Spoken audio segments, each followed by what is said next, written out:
Nous ouvrons la Bible aujourd'hui dans la première épître de Pierre, chapitre 4. En Pierre, chapitre 4. Et ceci est la 40e étude sur cette épître, la 40e étude de la première épître de Pierre, c'est-à-dire que nous avons passé près de 40 heures déjà. Nous nous sommes assis sous l'instruction de Pierre, qui a marché très près du Seigneur Jésus et qui était guidé et inspiré par le Saint-Esprit pour rédiger cette épître que Dieu a préservée pour qu'aujourd'hui, 2000 ans plus tard, serait une instruction pour nous. Et parce que nous savons qu'il y a des pouvoirs dans la parole de Dieu, nous pouvons être sûrs que nous ne sommes plus les mêmes que quand on a commencé avec le premier verset du premier chapitre. La parole de Dieu est puissante et c'est à travers la parole de Dieu, l'étude de la parole de Dieu, que Dieu nous sanctifie. Alors, c'est quelque chose que Dieu a commencé en nous et voilà, nous ne sommes pas les mêmes qu'avant. Et comme vous le savez, la préoccupation de Pierre jusqu'à présent, c'est comment l'Église va réagir au milieu de la persécution. Quand la souffrance viendra, est-ce que nous serons prêts à tenir ferme et bon et avoir un bon témoignage devant notre entourage? C'est le but de cet épître, que notre conduite soit irréprochable pour que les autres viennent voir notre vie et en regardant notre témoignage, qu'il soit ouvert à l'Évangile qui sauve. Et quand on a commencé le 4e chapitre, il y a quelques semaines, nous avons vu que Pierre nous appelle à être préparés comme si on était dans l'armée. Il nous appelle à prendre des armes, mais nos armes sont la connaissance. Et la semaine passée, on a vu qu'il nous appelle à nous souvenir aussi de notre passé, le passé pécheur qu'on a vécu, à regarder notre présente situation aussi comme un aimant qui va attirer sans aucun doute instantanément les critiques et la persécution et la colère, les conflits de notre entourage, mais aussi à nous souvenir de notre avenir, le futur, notre futur glorieux, ainsi que le futur des jugements pour tous ceux qui ne sont pas en Christ aujourd'hui. Et comme l'Évangile nous a sauvés, nous avons l'espoir qu'à travers notre vie, tous ceux que nous critiquent aujourd'hui, ils vont voir l'Évangile, ils vont voir plutôt notre vie, ils vont entendre l'Évangile et ils seront sauvés ici. Que ceux qui nous critiquent aujourd'hui seront ouverts à l'Évangile grâce à notre témoignage. Mais aujourd'hui, nous allons commencer une nouvelle section. Et cette nouvelle section, c'est un passage qui va vraiment résumer tout ce que Pierre a dit et dira concernant la vie chrétienne. Et aujourd'hui, Pierre va nous inviter à regarder un événement.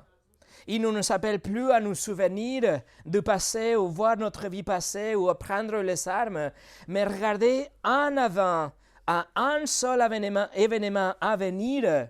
Et si nous comprenons cet événement, et si nous gardons cet événement dans notre champ visuel, alors nous allons être toujours et tout le temps motivés pour avoir une vie droite, et avoir un témoignage excellent, même à travers la souffrance. Pierre nous dirige aujourd'hui à voir la seconde venue de Christ, le retour de Christ. C'est ce qu'on va voir aujourd'hui. Mais avant de commencer, je vous invite à prier. Seigneur, nous avons notre Bible ouverte pour recevoir ce que tu as inspiré à travers le Saint-Esprit à Pierre à écrire et tu as préservé pour nous. Et aujourd'hui, que nous allons regarder cet événement extraordinaire, le retour de ton Fils, nous te prions qu'on puisse saisir la vérité de cet événement, mais surtout être préparés à veiller et être prêt pour le retour de ton Fils. Seigneur, que cet événement, alors qu'on voit quelque chose qu'on attend avec impatience, et même si c'est quelque chose d'extraordinaire et inimaginable, qu'on arrive à le croire et le vivre pour pouvoir être des témoins comme tu veux que nous soyons. Au nom de Jésus, Amen. Et le titre d'aujourd'hui de ce message est « La fin de toutes choses. La fin de toutes choses. Et nous allons lire ensemble à partir du verset 7 jusqu'au verset 11. Mais notre étude aujourd'hui sera que le verset 7. Et en fait, que la première partie du verset 7. Alors, versets 7 à 11, Pierre écrit, « La fin de toutes choses est proche. Soyez donc sages et sobres pour vaquer à la prière. Avant tout, ayez les uns pour les autres un ardent amour, car l'amour couvre une multitude de péchés. Exercez l'hospitalité les uns envers les autres sans murmure, comme de bons dispensateurs de diverses grâces de Dieu, que chacun de vous met au service des autres le don qu'il a reçu. Si quelqu'un parle, que ce soit comme annonçant les oracles de Dieu, si quelqu'un remplit un ministère, qu'il le remplisse selon la force que Dieu communique, afin qu'en toutes choses, Dieu soit glorifié par Jésus-Christ, à qui appartient la gloire et la puissance au siècle des siècles. Amen. Voilà la section qui commence avec la fin de toutes choses est proche.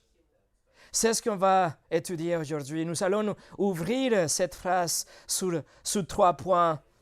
Nous allons voir la fin expliquée, la fin programmée et la fin pratiquée. La première chose, la fin expliquée. Qu'est-ce que Pierre veut dire quand il écrit « la fin de toutes choses est proche » ? Est-ce que Pierre parle-t-il de la fin de la souffrance? Est-ce que Pierre parle de la fin de la persécution de Néron, qui d'ailleurs s'est terminée que 12 ans plus tard que cette lettre? Ou il parle de la fin des injustices, ou la fin des épreuves? Alors pour comprendre le terme « la fin », nous devons comprendre qu'est-ce qu'on trouve derrière le grec « telos », le mot en grec qui signifie l'achèvement de quelque chose, la consommation de quelque chose. Il n'y a pas un sens chronologique dans la fin ici. Il ne se réfère jamais à quelque chose qui va à finir en relation d'un temps. Au moins dans le Nouveau Testament, ce n'est pas quelque chose qui s'arrête, qui a commencé et qui s'arrête. Mais ce terme évoque seulement un objectif qu'on attend. C'est le résultat de quelque chose. C'est la mission qui a été accomplie. C'est la fin, la conclusion de quelque chose. Alors, de quelle conclusion Pierre parle-t-il? Si vous vous souvenez, il y a 2 versets. La semaine passée, on a lu, il y a 2 versets. Pierre écrit que les malfaiteurs devront rendre compte lors du jugement. Il est en train de parler du jugement. Il nous écrit aussi que le Seigneur est prêt à juger les vivants et les morts. Donc, dans le contexte, Pierre est en train de parler ici de cette consommation de l'histoire, l'aboutissement de l'histoire lorsque Jésus-Christ revient pour juger et en tant qu'un roi. D'ailleurs aussi, Pierre ajoute la fin de toutes choses. Le verset 7 nous le dit, de toutes choses. Alors, quel événement est la consommation de toutes les choses? Quel est l'événement dans l'histoire qui vraiment fait que toutes les autres choses atteignent leur but ultime? Mes amis, il n'y a qu'un événement possible qui puisse jamais indiquer la consommation de toutes les choses, la conclusion de toutes les choses, le résultat final de toutes les choses ou le but dans lequel cette époque se dirige. Il n'y a qu'un seul événement qui nous conduit et nous signale l'aboutissement de l'histoire, la seconde venue de Christ. Le retour de Jésus-Christ. Le retour de Jésus-Christ est prédominant dans l'esprit de Pierre parce que c'est une motivation très puissante pour une vie pieuse, une vie droite, un témoignage excellent. Et cela devrait être imprégné dans notre esprit aussi. Pierre a déjà fait de référence à plusieurs reprises à cet fait, à la vérité du retour de Christ dans l'avenir. Il écrit aussi à plusieurs reprises dans cet épître, mais en fait dans sa 12e épître, il écrit même de l'avenir plus loin, la fin du retour du Christ, que se finit par le remplacement total de la création, la destruction de la création et la recréation d'une nouvelle création, comme on peut lire dans Apocalypse chapitre 21. C'est la conclusion de la 12e venue de Jésus. Si vous voulez tourner la page, regardez la 12e épître de Pierre, la 12e épître de Pierre, le chapitre 3 et le verset 10. Là, Pierre écrit de cette conclusion finale.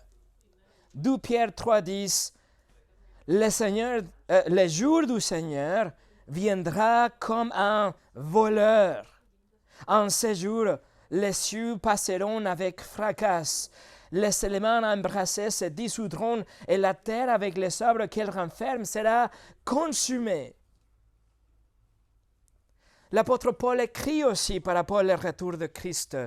Le retour de Christ en tant qu'un guerrier et un juge et un roi. Écoutez, 2 Thessaloniciens chapitre 1 verset 6 au 10. Paul écrit, « Car il est de la justice de Dieu de rendre l'affliction à ceux qui vous affligent et de vous donner à vous qui vous êtes affligés du repos avec nous, lorsque le Seigneur Jésus apparaîtra du ciel avec les anges de sa puissance, au milieu d'une flamme de feu, pour punir ceux qui ne connaissent pas Dieu et ceux qui n'obéissent pas à l'évangile de notre Seigneur Jésus. Ils seront pour châtiment une ruine éternelle, loin de la face du Seigneur et de la gloire de sa force, lorsqu'il viendra en ces jours-là pour être glorifié dans ses saints et admiré dans tous ceux qui auront cru, car notre témoignage auprès de vous était cru. » Voilà le jour du Seigneur, le retour du Seigneur Jésus pour juger et pour établir un royaume. Mais allez avec moi à 1 Corinthiens chapitre 15. 1 Corinthiens chapitre 15, Paul ici va utiliser le même mot telos. Il va écrire aussi de la conclusion de l'histoire, l'aboutissement de l'histoire. 1 Corinthiens chapitre 15, versets 24 au 28. Paul écrit, « Ensuite viendra la fin. » Voilà les mêmes mots. La fin. Quand il remettra le royaume à celui qui est Dieu et Père, après avoir réduit à l'impuissance toute domination, toute autorité, toute puissance. Car il faut qu'il règne jusqu'à ce qu'il a mis tous ses ennemis sous ses pieds. Le dernier ennemi qui sera réduit à l'impuissance, c'est la mort. Dieu, en effet, a tout mis sous ses pieds. Mais lorsqu'il dit que tout lui était soumis, il est évident que celui qui lui a soumis toutes choses est excepté. Et lorsque toutes choses lui auront été soumises, alors le Fils lui-même sera soumis à celui qui lui a soumis toutes choses, afin que Dieu soit tout et en tous.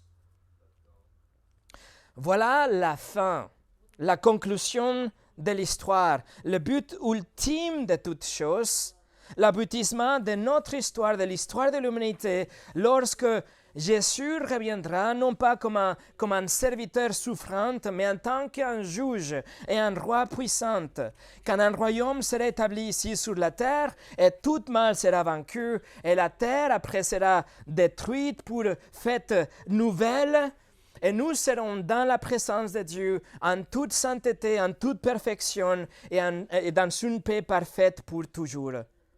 C'est ce que Pierre écrit, c'est ce que Pierre veut dire quand il écrit la fin. C'est le but ultime de l'histoire. Spurgeon écrit, « Nous attendons les jours heureux où tout genou fléchira devant Christ, où les dieux des païens seront détruits, où les religions vides seront démantelées, où les rois se prosterneront devant le prince de la paix, et où toutes les nations appelleront le Rédempteur béni. » Voilà la fin de toutes choses. Numéro 2. La fin programmée. Et on revient à 1 Pierre chapitre 4, la fin programmée. Pierre écrit, la fin de toutes choses est proche. Pierre attire notre attention sur le fait que le retour de Jésus-Christ est proche, est programmé, est quelque chose qui est déjà établi dans le calendrier de Dieu et il est proche. Le grec, le verbe en grec pour s'approcher, ça va dire vraiment ça, c'est approcher quelque chose qui n'est pas loin mais qui est proche. Mais le temps utilisé pour ce verbe désigne un processus qui était déjà achevé. Et comme il est achevé, alors le résultat, c'est très, très proche. C'est la proximité de ce résultat. Alors même, le verbe veut dire que la distance de cette deuxième venue de Christ est vraiment proche. La proximité n'est pas lointaine. Ce verset nous parle de la imminence de son retour. Il est à nos portes. Le retour de Jésus-Christ, ce n'est pas une blague. Ça peut être aujourd'hui ou demain. Il est proche. C'est n'importe quel moment, mes amis. Le retour de Jésus est imminent. Ça veut dire que nous ne cherchons pas des signes. Nous ne sommes pas en train de regarder le journal ou les émissions et les nouvelles pour chercher des signes et déterminer que la fin ou le retour de Christ est plus près qu'avant. Ça, c'est évident, il est plus près qu'avant. Nous pouvons savoir qu'il est prêt, que c'est programmé, mais nous ne pouvons savoir quand. Ça peut être ce soir. Ça peut être aujourd'hui, même avant que je finisse ce message. Ça peut être demain, lorsque vous vous brossez les dents, ou vous prenez le petit déjeuner, ou vous marchez les champs. Nous ne savons pas quand, mais nous savons qu'il revient. Et nous savons aussi que cela puisse arriver à n'importe quel moment. C'est proche, Pierre écrit, c'est imminent. Le Seigneur Jésus a parlé de cette imminence aussi dans Matthieu chapitre 24. Matthieu 24, versets 42 au 44, Jésus a dit, « Veillez, puisque vous ne savez pas quel jour votre Seigneur viendra. Sachez-le bien, si le maître de la maison savait à quelle veille de la nuit le voleur doit venir, il veillerait et ne laisserait pas percer sa maison. C'est pourquoi vous aussi tenez-vous prêts, car le Fils de l'homme viendra à l'heure où vous n'y penserez pas. » Imminente. Et depuis 2000 ans, l'Église vit dans l'attente du retour soudain et inattendu de Jésus-Christ. Paul a averti les Thessaloniciens aussi que le moment viendra sans préavis, sans prévenir. 1 Thessaloniciens chapitre 5, verset 2. Vous savez bien vous-même, écoutez, que le jour du Seigneur viendra comme un voleur dans la nuit. Quand les hommes diront paix et sûreté, alors une ruine soudaine les surprendra, comme les douleurs de l'enfantement surprennent la femme enceinte, et ils n'échapperont point. Paul écrit ici qu'il vient comme un voleur dans la nuit, que c'est exactement ce que Pierre écrit dans la 12e épître, chapitre 3, qu'on a lu tout à l'heure. Il vient comme un voleur. Et c'est ce que le Seigneur a révélé à Jean lui-même aussi. Il a dit que sa venue est rapide, soudaine, inattendue. Jésus lui-même a dit, Apocalypse 16, verset 15, il a dit, « Voici, je viens comme un voleur. » Jésus l'a dit. Le livre de l'Apocalypse ouvre dans le chapitre 1, verset 3. Jésus dit, « Heureux celui qui lit et ceux qui entendent les paroles de la prophétie et qui gardent les choses qui sont écrites, car le temps est proche. » Et le livre de l'Apocalypse ferme dans le chapitre 22, verset 20, en disant, « Oui, je viens bientôt. Alors c'est tout ça que Pierre est en train de souligner quand il dit « la fin est proche ». C'est l'imminence de la seconde venue de Jésus. Et dans le contexte de cet épître, c'est en vivant dans cette expectative, en gardant cette dans l'esprit qui pousse l'Église persécutée à vivre dans l'espérance, mais aussi dans la sainteté. Et c'est pour ça qu'ils sont capables de supporter les épreuves et la persécution. Et ils s'éloignent du péché parce qu'ils savent que ça peut être aujourd'hui, quand le Seigneur revient. C'est cette anticipation qui exige un autre niveau de responsabilité de notre côté. La fin de toutes choses est proche. Ça veut dire que la fin est programmée. Mais Dieu a choisi de nous cacher le temps. Probablement parce que si nous savions que Jésus va revenir dans 23 ans, alors nous perdrions toute motivation pour vivre de vie pieuse aujourd'hui. Nous deviendrions paresseux dans l'évangélisation. Nous ne verrions pas aucune urgence d'avertir les autres ou de vivre de vie excellente pour être des témoins.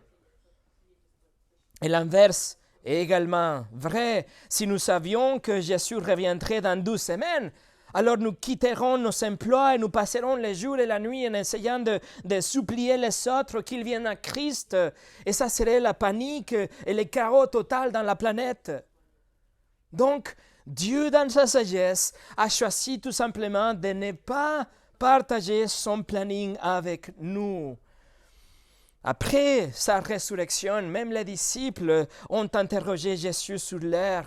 Ils savaient, les disciples, ils savaient que Jésus était le Christ, il est mort, maintenant il est là, il est ressuscité, et il sait qu'il a un royaume messianique qui doit être instauré ici sur la terre, comme promis au roi David, par exemple. Donc il vient vers lui, il lui demande, « Est-ce que c'est maintenant ?» On voit, on croit, on sait, tu es le Christ. Est-ce que c'est maintenant, c'est dans ce moment que ce royaume va arriver? Actes chapitre 1, versets 6 et 7. Alors les apôtres réunis lui demandèrent, « Seigneur, est-ce en ce temps que tu rétabliras le royaume d'Israël? » Jésus répondit, « Ce n'est pas à vous de connaître le temps ou le moment que le Père a fixé de sa propre autorité. » C'est-à-dire que le calendrier est en place, mais il est secret. Il est tellement secret que même Jésus, dans les limites qu'il s'est imposé lui-même en tant qu'homme, il a choisi de ne pas le connaître. Matthieu 24, 36, « Pour ce qui est du jour et de l'heure, personne ne le sait, Jésus a dit, ni les anges des cieux, ni le Fils, mais le Père seul. » Mes amis, nous ne savons pas quand. Personne ne peut savoir quand. Des fausses religions et des sectes ont échoué misérablement au cours des siècles en essayant de prédire le quand, la date du retour de Christ. Même tôt dans l'histoire de l'Église, il y avait 3 théologiens qui ont prédit que Jésus reviendrait en l'an 500. Le pape Sylvestre XII, il a prédit que Jésus reviendrait en l'an 1000. Charles Russell, du Témoin de Jéhovah, il a prédit que Jésus reviendrait à la fin des années 1800. Et ensuite, il a proposé de plusieurs autres options qui ont aussi échoué, bien sûr. Joseph Smith, chez les Mormons, il a dit que ça serait à la fin des années 1800. Le révérend Son Myung Moon a prédit 1930. Harold Camping a dit l'année 2011. Kent Hovind a dit 2028. Un théologien musulman sunnite a dit que ça serait l'année 2129. Anne Millard a prédit que ça serait l'année 500 millions. David Powell, un autre monsieur a dit que ça serait l'année 7,59 milliards, etc., etc., etc. Jésus a dit, pour ce qui est du jour et de l'heure, personne ne le sait. Nous ne pouvons pas savoir le jour, point final. Nous pouvons savoir seulement que cela s'arrivera et cela peut arriver à tout moment. La prochaine date inscrite dans le calendrier de Dieu est le retour de Christ. Tout d'abord, et sans aucun signe pour l'annoncer, Jésus revient pour son Église. Jésus vient pour enlever son Église d'une façon imminente. Et 7 ans plus tard, il revient pour établir un royaume littéral qui durera 1000 ans et qui se fusionnera avec une nouvelle création et un état éternel avec Dieu pour toujours. Mais nous ne connaissons pas le moment, mais il est imminent.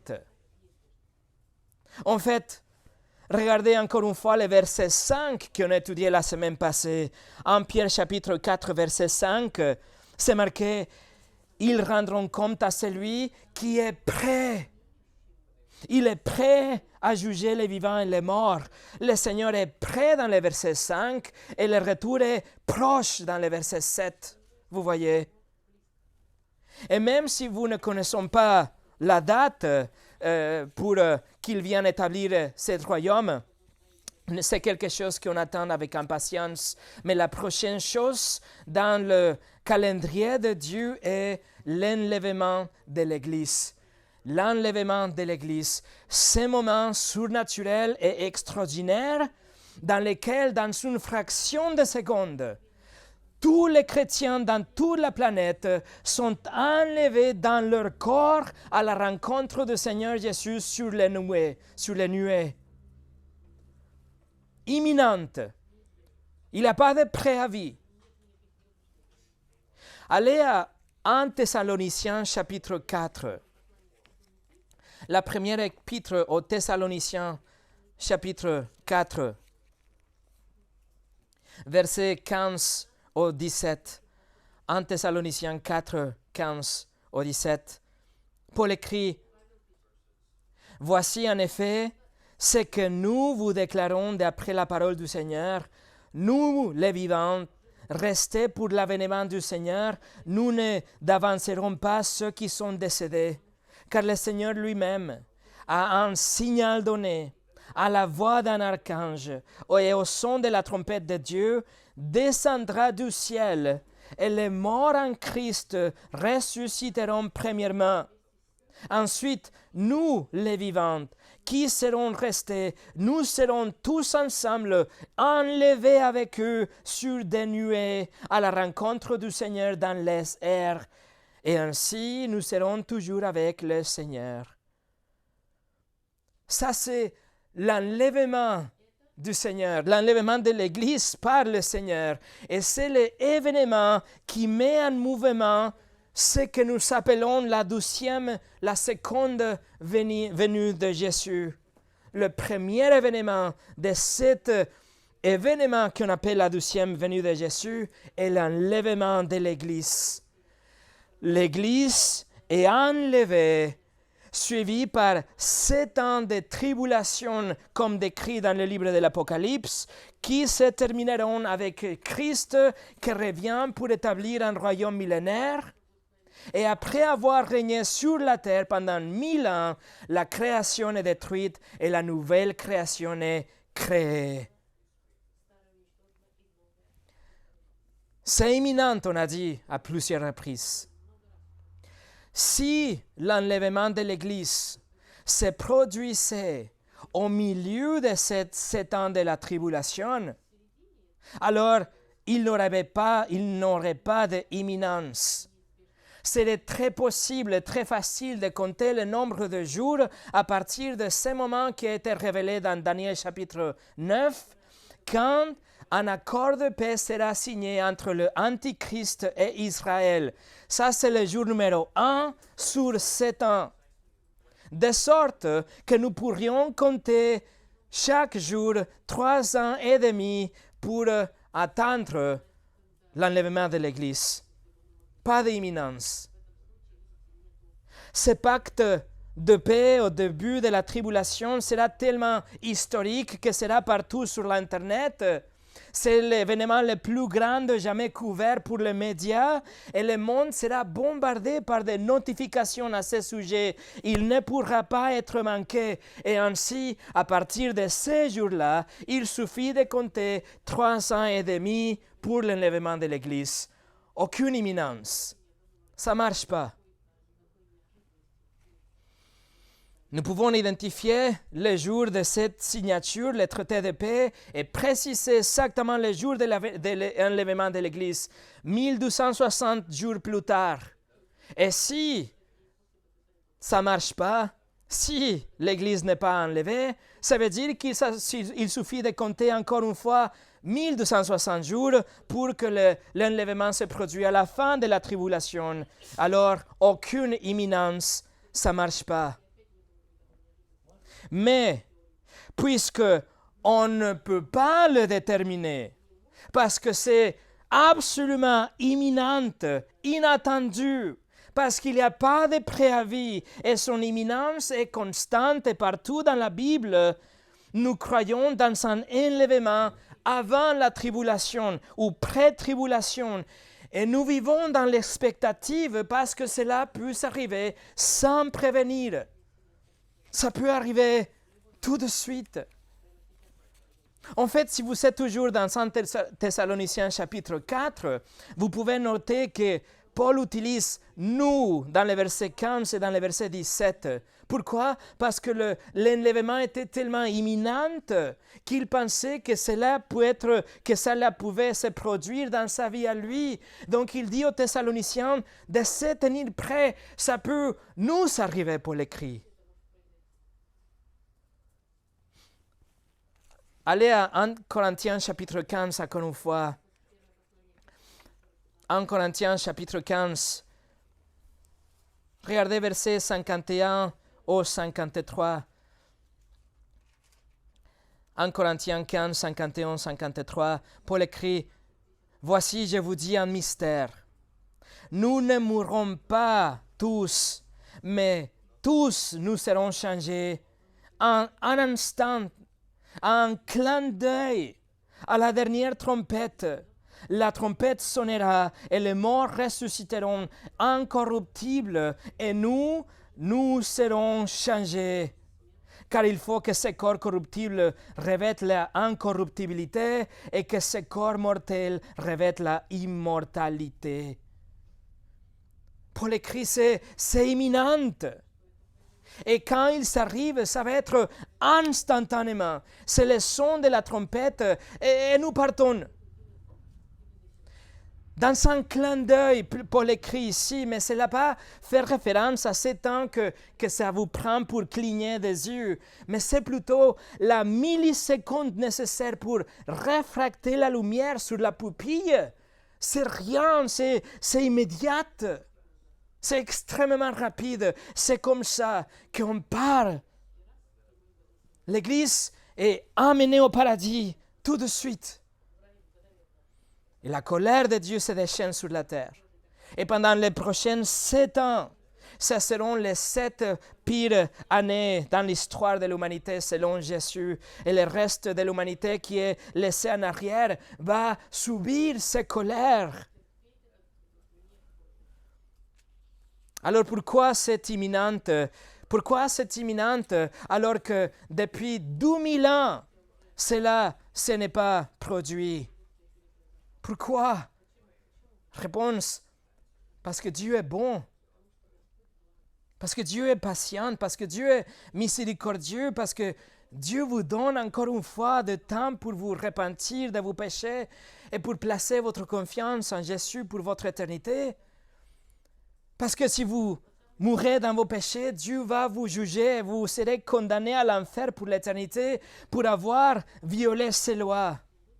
Parce que le pécheur continue à mentir et voler, et convoiter et blasphémer, et en faisant tout ça, il s'accumule la colère de Dieu qui sera versée sur eux, soit dans les années de la tribulation, sinon dans le jugement final.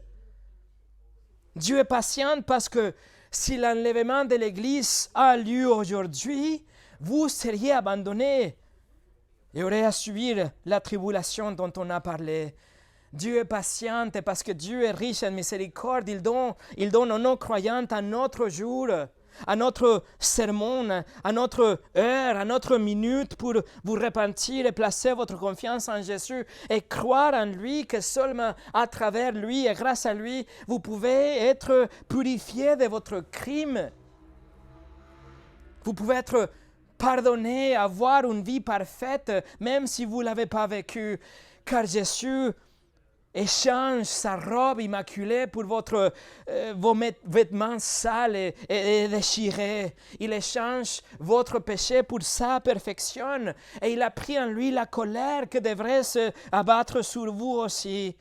Jésus a satisfait de la justice divine et il est mort. Et en ressuscitant 3 jours plus tard, il a affirmé que sa mission était accomplie, que vous pouvez lui faire confiance et que le salut est disponible pour tous ceux qui croient en lui. Le salut est un don gratuit, mais vous devez le recevoir à travers la repentance et la foi en lui. Et vous dites, mais moi je n'arrive pas à croire. Demandez Dieu et il vous donne la foi si vous demandez. Et c'est pour ça que Dieu est patient.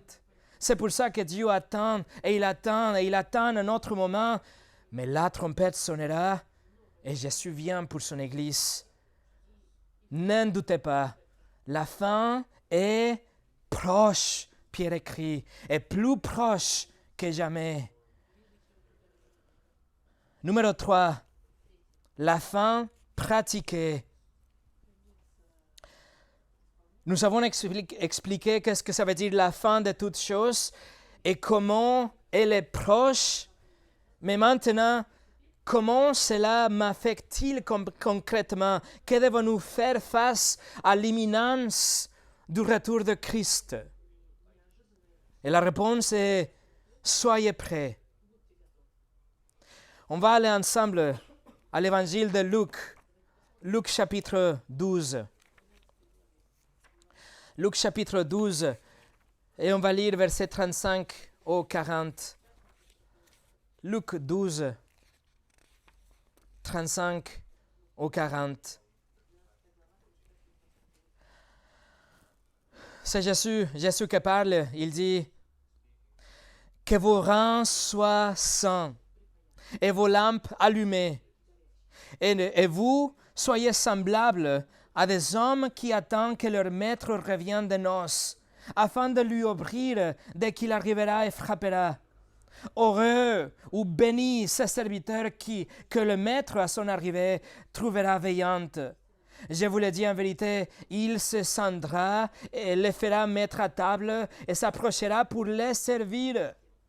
Qu'il arrive à la 2e ou à la 3e veille, heureux ces serviteurs s'ils les trouvent veillantes. Sachez-le bien, si le maître de la maison savait à quelle heure le voleur doit venir, il veillerait et ne laisserait pas percer sa maison. Vous aussi, tenez-vous prêts, car le Fils de l'homme viendra à l'heure où vous n'y penserez pas. Mes amis, soyez prêts. Tenez-vous prêts, Jésus dit. Le maître peut venir à n'importe quelle heure. La 12e veille de la nuit, la 3e veille de la nuit, nous ne le savons pas, mais il vient. Et l'esclave est appelé à être éveillé, à être prêt pour servir son maître à n'importe quelle heure qu'il arrive. Alors comment nous pouvons être prêts? Il faut d'abord naître de nouveau. Il faut d'abord être justifié devant Dieu, recevoir le pardon de Dieu à travers la nouvelle naissance, à travers la repentance et la foi. Et une fois que vous êtes né de nouveau, alors vous devez vivre avec un désir ardent de faire plaisir à votre maître. Et vous vous saignez les reins, et vous gardez vos lampes allumées, et vous êtes prêts pour ouvrir la porte. Vous voulez ardemment le recevoir, et l'accueillir et le servir. Vous ne voulez pas être surpris en train d'être un serviteur paresseux, un serviteur fatigué après rien faire, un serviteur en train d'atermoyer la volonté de votre maître ou en train de gaspiller les ressources et le temps qu'il vous a donné. Vous ne voulez pas être pris en flagrant délit de péché ou avec un cœur rempli d'amertume et rancune contre votre frère ou votre sœur. Non, non, vous voulez vivre chaque jour et chaque moment dans l'attente du retour de Jésus, de votre Maître. Vous voulez être prêt pour le servir, vous voulez rechercher la sainteté, vous voulez être trouvé en train de faire ce qu'il faut faire. Nous savons que pour nous que nous sommes des chrétiens, si vous êtes en Christ, si vous êtes nés de nouveau, si vous êtes vraiment un chrétien, vous savez que vos péchés ont été déjà réglés à la croix. Nous n'avons pas crainte du jugement. Nous sommes prêts pour recevoir, pour connaître le Seigneur. Mais comme il sera regrettable d'être surpris en train de caresser un péché que l'on ne veut pas lâcher. Comment sera regrettable d'être surpris en train de caresser votre fameux péché mignon. Être surpris avec des paroles et des actions et des pensées qui déplairont à votre maître. Regrettable. Mais nous voulons être prêts. Nous voulons être aussi prêts que ces serviteurs dans cette parabole. Quelle que soit l'heure de retour du maître, ils étaient prêts pour le recevoir et l'accueillir. Et oh mes amis, la pensée, imaginez-vous le maître bien et celui qui vous sert. C'est pour ça, il dit, heureux ces serviteurs, bénis ces serviteurs, parce qu'en fait, c'est le maître qui, afin de contre bien, servir les esclaves. Voilà le Seigneur Jésus. Écoutez, Romains chapitre 13, verset 12. Paul écrit, « La nuit est avancée, le jour approche. » La nuit est avancée, le jour approche. Paul est en train de dire que la nuit se termine bientôt. La nuit est presque finie. Le jour est imminent. Le soleil va se lever d'un moment à un autre. Le jour arrive, il dit. Une de mes choses favoris à faire dans la vie, c'est d'attendre le lever du soleil. Et c'est exactement ce qui se passe. Vous voyez l'horreur et vous voyez les couleurs et les firmaments. Et vous savez qu'il va s'arriver, et il est presque là, mais il ne sort pas. Mais le soleil est imminent, et le soleil se montrera dans un moment à un autre. Et vous voyez la couleur, et il arrive, c'est imminent. Et d'un seul coup, le soleil se montre, il est là. C'est ce que Paul est en train de dire. La nuit est finie, et le jour est presque là. Le jour est imminent, et en conséquence, parce que nous savons que les jours s'approchent. Écoutez comme il continue ce verset dans Romains chapitre 13. La nuit est avancée, les jours approchent.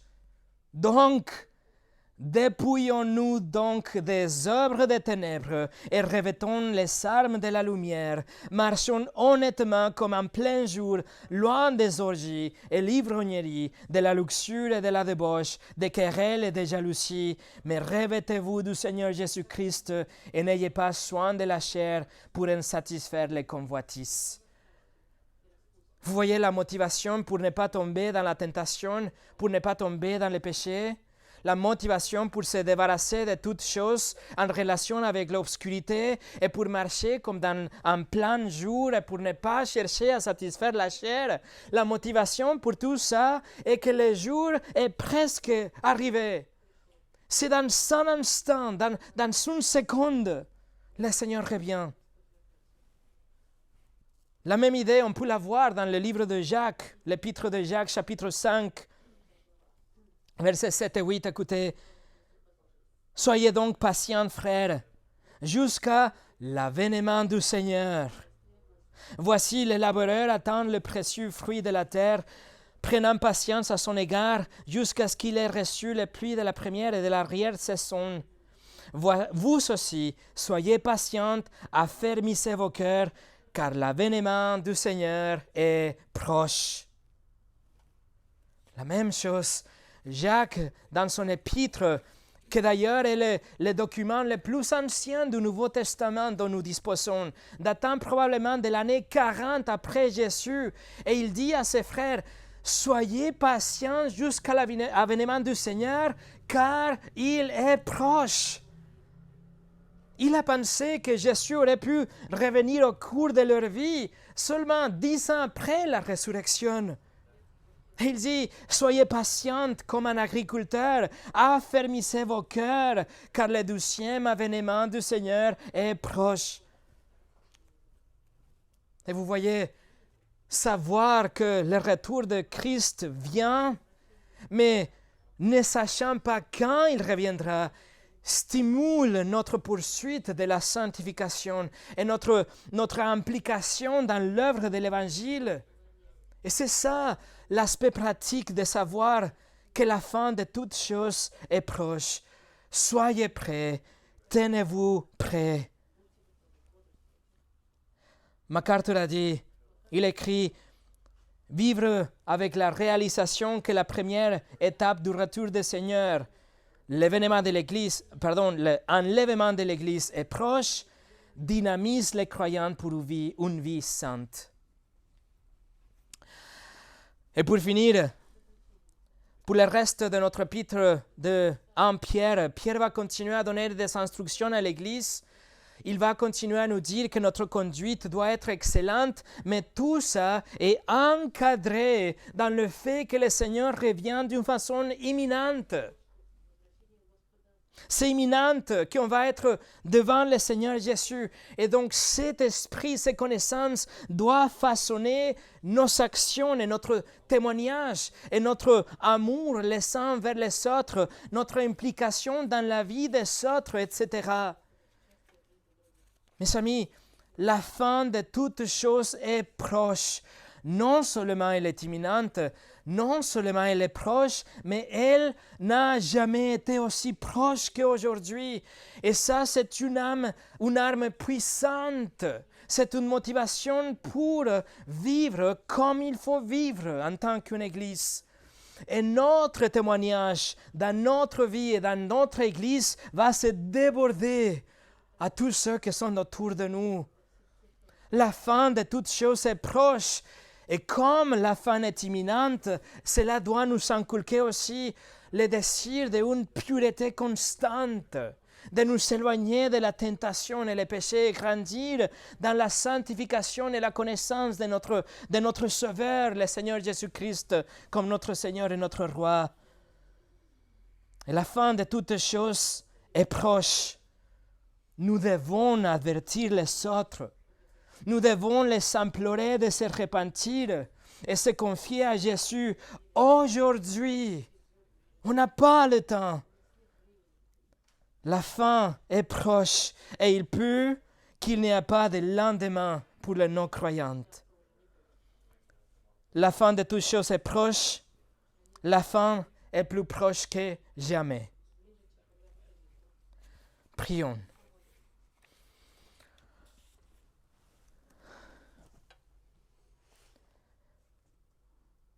Seigneur, nous déclarons et nous célébrons le fait que tu vas revenir. Seigneur, merci que tu reviendras pour ton Église, que le moment est imminent, que ce n'est pas annoncé, qu'on ne doit pas même chercher des signes autour de nous ou dans les actualités du monde, mais on sait que tu reviens, que ça peut être ce soir. Seigneur, merci que cette promesse est quelque chose que tu vas accomplir, que tu vas finir pour enlever ton Église, que tu vas établir un royaume à la fin de compte, que tu vas recréer la création et que toutes ces choses vont se déchaîner une après l'autre. Mais le commencement, l'enlèvement de l'Église est imminente, secrète.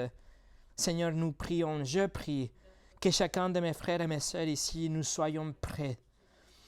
Que nous ne cherchions pas à garder un péché mignon. Que nous ne cherchions pas à économiser nos efforts ou notre temps, mais qu'on soit vraiment impliqués pour une vie qui soit digne d'être appelée tes disciples.